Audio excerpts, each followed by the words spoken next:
fais un partage de manière très spontanée après ma méditation du soir. J'avais envie de partager ce que la méditation m'a apporté, mais entre autres la méditation, parce qu'il n'y a pas que ça, c'est un tout finalement. Je crois que la méditation est venue se placer dans ma vie à un moment où j'en avais besoin. J'avais pensé faire une liste des bienfaits, des transformations que j'ai constatées chez moi depuis que je médite, mais je préfère y aller de manière spontanée, ça me ressemble beaucoup plus. Premièrement, il y a une meilleure gestion du stress. En fait, j'ai presque envie de dire qu'il n'y a plus de stress parce que je vis une vie qui n'est pas stressante selon moi. Et surtout, c'est le fait que je gère mon temps, je gère mes priorités, je gère mes tâches. En fait, je gère ma vie, y compris ma vie professionnelle. Donc, ça enlève vraiment un poids et un fardeau qu'on peut appeler le stress. Je ne subis pas. Je me sens libre. Même si ça implique des responsabilités. En fait, j'assume bien mes responsabilités et si j'ai envie de laisser de côté certaines choses par moment, certaines tâches pour sortir de la routine parce que je sens que j'en ai besoin ou même simplement envie, je le fais. Et tout se place toujours de la meilleure manière parce que quand je pense que j'ai vraiment besoin de faire des choses pour ne pas être en retard, il s'avère qu'en fait, même si je les reporte, ces choses-là, il n'y a pas de retard. Donc, meilleure gestion du stress, on va dire. Réduction du stress, finalement.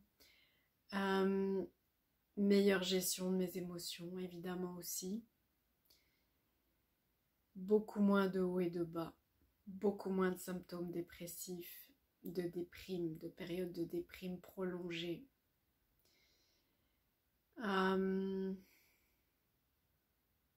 Plus de vitalité, même si dernièrement j'ai eu un virus qui m'a un petit peu mis à plat, mais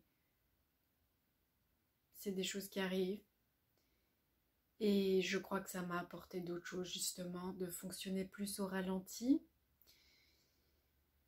Je vais pas dire plus de créativité parce que j'étais déjà créative, mais c'est certain que la méditation peut favoriser aussi la créativité, la productivité et la concentration, c'est connu.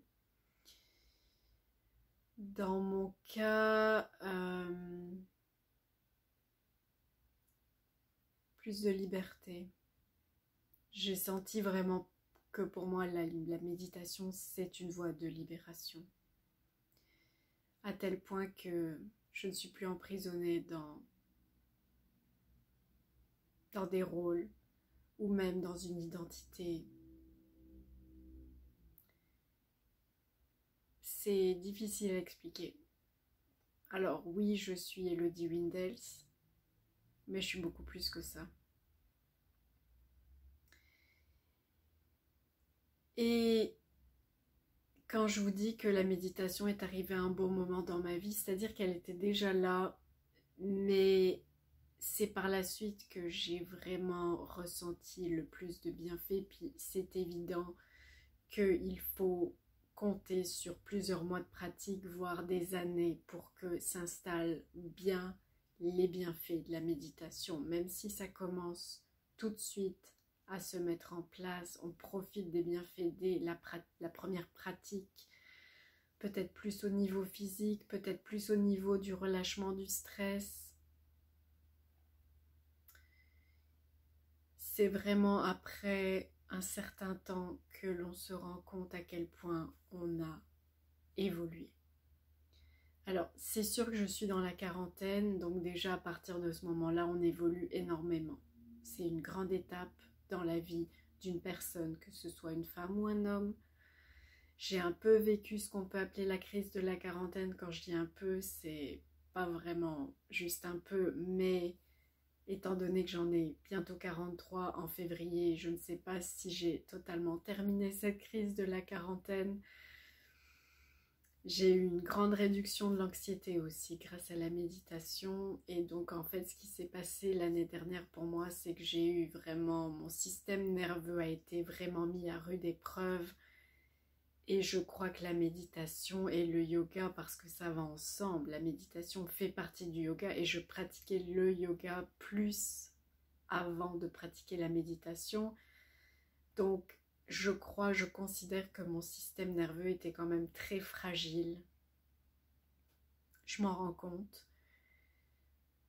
J'avais aussi une certaine fragilité au niveau émotionnel, un manque de stabilité quelque part, et beaucoup de choses qui ont changé dans ma vie. En fait, ce qui s'est passé, c'est une transformation profonde et en même temps durable.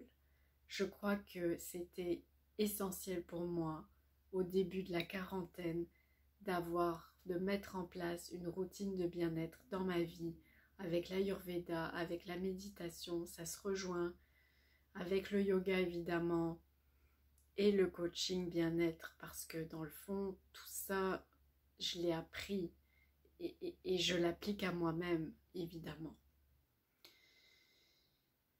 Donc, après avoir vécu une période assez difficile et dramatique l'année dernière, dans laquelle je pense avoir joué un jeu qui a peut-être pu me causer du tort et qui aurait pu me causer encore plus de tort.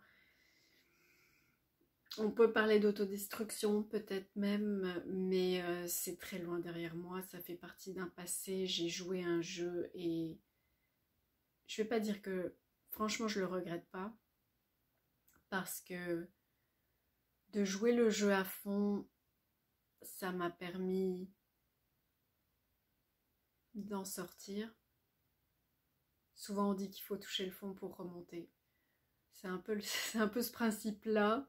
C'est un peu le principe d'être vraiment dans un grand déséquilibre et de se ramener petit à petit vers l'équilibre et d'apprécier davantage l'équilibre et même la routine si on veut, et la tranquillité, la sérénité, parce qu'on a vécu vraiment beaucoup d'intensité. On parle aussi du phénix, de la résurrection du phénix. Ça peut s'appliquer peut-être à moi aussi à ce moment-là. Une transformation, ça peut être aussi l'image du papillon, la métamorphose. Quoi d'autre? On parle de nuit noire de l'âme. Tout ça, je pense que ça s'applique pas mal à ce que j'ai vécu. Et la grâce, et que j'avais comme outil avec moi à m'apporter la méditation que j'ai apprise dans la formation Chopra avec mon mantra personnel, donc ce qu'on appelle la méditation du son primordial ou la méditation sur le son primordial. L'Ayurveda aussi, tout ça, ça forme un tout et on fait vraiment le coaching. Tout est intégré. Donc voilà, une transformation, c'est vraiment une histoire de transformation selon moi. C'est pas la première, comme je vous dis, j'ai bientôt 43 ans, j'ai parcouru du chemin, j'ai vécu beaucoup d'expériences dans ma vie, plein d'histoires aussi que je me suis racontées, que je me suis inventées, j'ai joué plusieurs rôles, plusieurs jeux, mais c'est vraiment que là, je pense pouvoir me détacher, prendre du recul par rapport à tout ça, pour continuer à avancer sur mon chemin. Je me sens vraiment sur mon chemin pour la première fois dans ma vie. Ça aussi, ça fait toute une grande différence. Donc oui, je suis pleinement heureuse, je me sens entière. Je sais ce qu'est le bonheur, je sais qui je suis. Je suis quand même ouverte et curieuse et j'ai envie de découvrir, et c'est sûr que mon amour de la vie m'a aussi permis de m'en sortir. C'est peut-être un peu complexe, je ne veux pas rentrer dans les détails de ce que j'ai pu vivre comme émotion et sentiments et tout ça, parce que chacun a son histoire, chacun a sa vie. Mais pour terminer un message de conclusion, je pense qu'il est possible d'écrire sa vie, son histoire, autrement. Si on sent qu'on a fait le tour, qu'on est enfermé, prisonnier, j'ai envie de dire, on peut se libérer, c'est possible. Des outils existent. C'est ce que je vous invite évidemment à utiliser. Les outils qui ont fonctionné pour moi, c'est ceux que je peux transmettre aux autres, en sachant que ça a fonctionné pour moi. Méditation, Ayurveda et coaching bien-être. Namasté.